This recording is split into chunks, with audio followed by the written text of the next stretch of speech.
കൂത്തുപറമ്പ് കേവലം ഒരു സ്ഥലനാമമല്ല, രക്തസാക്ഷിത്വത്തിന്റെ അനശ്വരതയ്ക്ക് കാലം നൽകിയ മറ്റൊരു പേരാണത്. കൂത്തുപറമ്പിന്റെ മണ്ണിൽ രണധീരർ ചുടുചോരയിൽ എഴുതിയ വീരേതിഹാസത്തിന് 31 വയസ്സ്. കാലമെത്ര കഴിഞ്ഞാലും നിറം മങ്ങാത്ത രക്തനക്ഷത്രങ്ങളായി വരും തലമുറകൾക്ക് സമരാവേശം പകർന്ന് കൂത്തുപറമ്പിലെ പോരാളികൾ ജ്വലിച്ചു നിൽക്കും. അഴിമതിയും വിദ്യാഭ്യാസ കച്ചവടവും ശീലമാക്കിയ അന്നത്തെ ഭരണകൂട നെറികേടിനെതിരെ യുവതയുടെ പ്രതികരണശേഷി കൊടുങ്കാറ്റായി ആഞ്ഞടിച്ച 94 നവംബർ 25.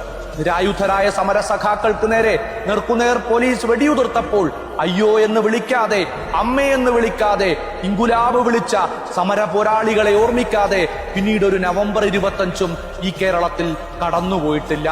പിറന്ന നാട്ടിലെ ജനതയ്ക്കും യുവതയ്ക്കും വേണ്ടി തങ്ങളുടെ ജീവിതവും യൗവനവുമെല്ലാം ബലിക്കലിൽ തച്ചുടച്ച് രക്തസാക്ഷിത്വത്തിന്റെ അമരത്തേക്ക് നടന്നു കയറിയ കൂത്തുപറമ്പിലെ 6 വിപ്ലവകാരികൾ സഖാക്കൾ റോഷൻ, ബാബു, ഷിബുലാൽ, രാജീവൻ, മധു, ഏറ്റവും ഒടുവിലായി സഖാവ് പുതുക്കുടി പുഷ്പനും.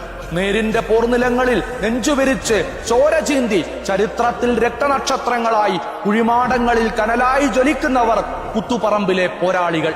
ഇല്ല, നിങ്ങൾ മരിക്കുന്നില്ല. പോരാട്ടങ്ങൾ അവസാനിക്കാത്ത കാലത്തോളം പോരാളികൾക്കൊരു വഴികാട്ടിയായി നിങ്ങളുടെ ശബ്ദം ഈ മണ്ണിൽ മുഴങ്ങിക്കെട്ടുകൊണ്ടേയിരിക്കും.